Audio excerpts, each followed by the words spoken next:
আলেম ওলামাদের সাথে সবসময় ইসলামের জন্য যদিও কোনো কাজ না করে, কিন্তু আলেম ওলামাদের সাথে ভালো আচরণ করেছেন। ফেজিস হাসিনা যেমন আলেমদেরকে জেলে জুলুম নির্যাতন সব কিছু করেছে, কিন্তু এই খালেদা জিয়ার আমলে এটা আমরা পাই নাই।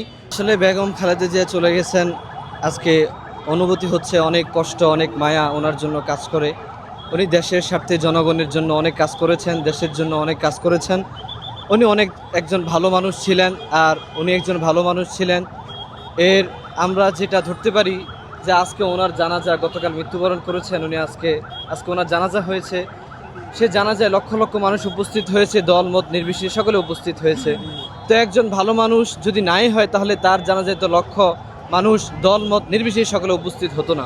অবশ্যই সে একজন ভালো মানুষ ছিলেন, এই জন্য তার জানাজা আজকেও এত মানুষ উপস্থিত হয়েছে। আমরা লক্ষ্য করি যে গত 16 বছর সে ফ্যাসিস্ট হাসিনা দেশকে শাসন করেছে, তার জন্য মানুষের এত ভালোবাসা ছিল না, তার জন্য মানুষের এত মায়া ছিল না, কেননা সে জনগণের জন্য কিছু করতে চায় না। সে নিজের জন্য হাজার হাজার লক্ষ কোটি কোটি সে টাকা দেশের বাইরে নিজের স্বার্থে করেছে, জনগণের জন্য কিছু করে নাই। কিন্তু এই বেগম খালেদা জিয়া যতটুক তার শাসন আমল পাই নাই, কিন্তু মুরব্বীদের থেকে শুনেছি সে জনগণের জন্য দেশের স্বার্থে অনেক কাজ করেছেন, অনেক ভালো মানুষ ছিলেন।